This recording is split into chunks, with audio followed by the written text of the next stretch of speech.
Margaret in Windsor. I want to finish I have two tapes already up. This will be the third, and today is the 23rd of November. It's the day after the 51st anniversary of JFK's shooting. And, I was listening to Coast to Coast last night, which has touched on a lot of the truth. Art Bell certainly did, but I don't know.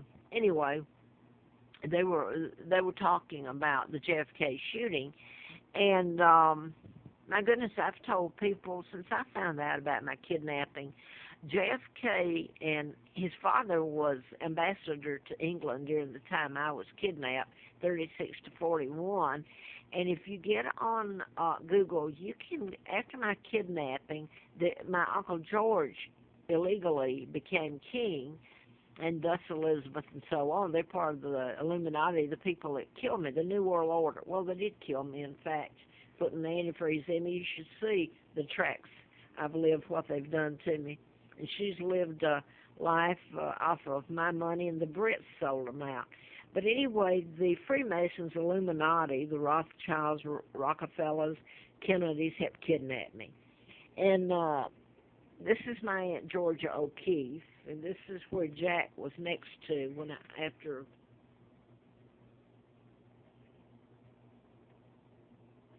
Santa Fe, next to Abiquiu, where she had Ghost Ranch. This is my aunt. I don't have a photo of my mother. History would tell you my father, they called him every sleazy name just like they had me, a beautiful man. That's the reason they illegally removed him and put a 99-year seal on my birth and his illegal takedown. This is Wallace Simpson, who was, history would tell you, married my father, which is a total lie. This is look-alike, an imposter that really married her. And this is my Uncle George, Elizabeth's father, in 1939, the year I was born, with Roosevelt. And she's called the Queen Mom. She's not, but that's what she's called. She's illegal, Elizabeth's mother.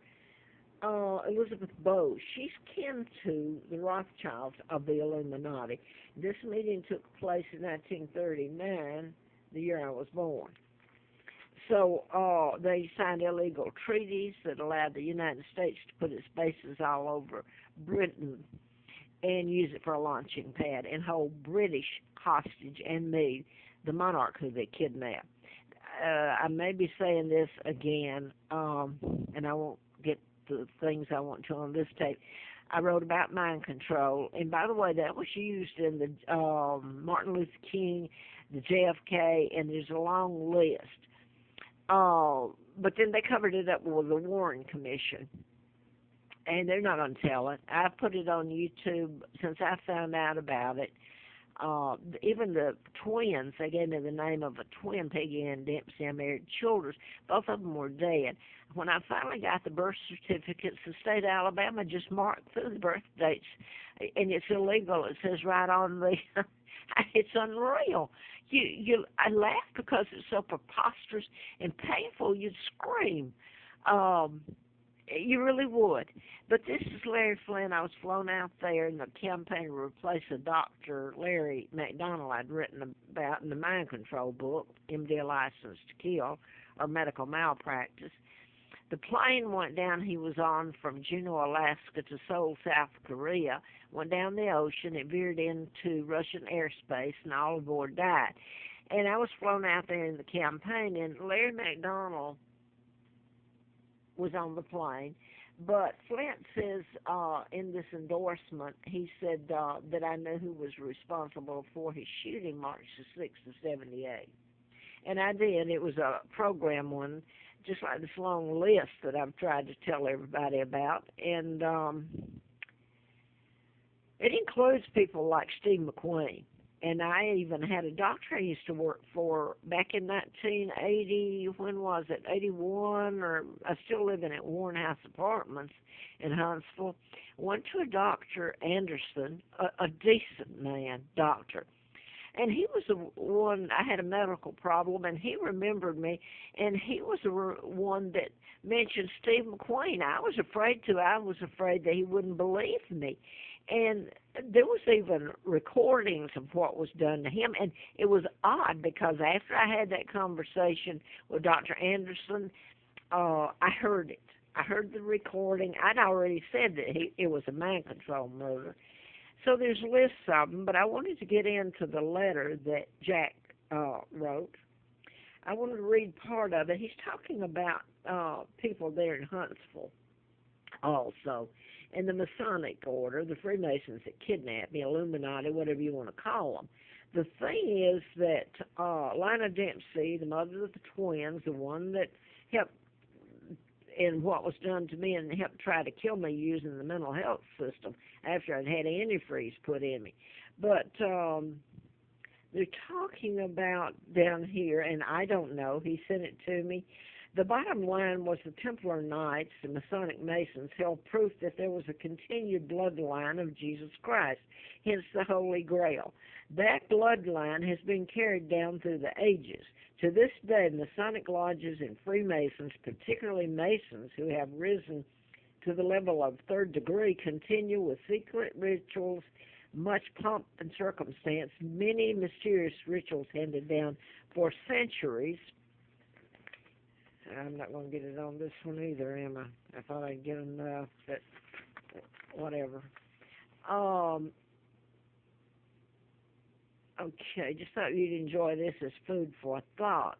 Takes nothing away from Christianity, but could also give new enlightenment. And on down here, he's talking about a painting that I saw when I visited him out there in Santa Fe, Broken Silence. The man was of the Masonic Order. So I'm just going to skip down here. Salvador Rizzini was a retired FBI who was sent in there to help save my life in 1980 after the antifreeze and everything. He mentions him here, but he's talking about the mayor. And Joe and I both knew the depths of corruption that had befallen Huntsville over the years, the deaf ears of the Huntsville Times, the rest of the power structure and criminal elements who were enjoying the stranglehold. I also trusted Joe. He also trusted me. That was the mayor. Odd that when I was researching a biographical data sheet on Joe much, much later, there was one simple notation, Freemason. Take care, Jack. So I wanted to read a little part, if I can get it on here, from Jack, way back, after I'd done the book and they had the antifreeze in me. So to discredit you, he's talking about me. The logic of some very sinister people was simply to go to any length to destabilize your life, make you appear to be nuts, loony, schizophrenic, paranoid, to break you if all possible, psychologically and emotionally. After all, it's the guts of the U.S. space program, the home of anti-ballistic missile research projects in Huntsville, the location where every Army tactical missile system fielded anywhere in the free world were managed, and where J. Edgar Hoover at FBI Division 5, a super secret police agency, has operated since the 1940s. That's when they kidnapped me and brought me over there, 40 miles from there to Moulton. In fact, it was so sensitive it didn't exist. Okay, there was another one I was going to. One way was through a program called MK Ultra, Mindcontrol, Mind-Altering Research Project, which the Central Intelligence Agency at that time had been dabbling in for years. Okay, here's only a percentage of the area's population. That's not true there. I don't think. That'd be terribly. The concept can implant fear, lethargy, manic moods, even deep depression, unexplained paranoia. He mentions a gentleman named Nikola Tesla was researching psychotronics as far back as 1930. This is what I was writing about. They can cure illnesses or cause an illness. And believe me, I'm not laughing because it's funny. I've told it, and I've gotten nowhere. People want me dead. He's talking about MK Ultra, which I had said, but he kind of I don't want to take any credit away from Jack. I mean, my God, I wouldn't be alive if, I don't think for one moment, if Jack hadn't. He does mention something here, and I can't find it now.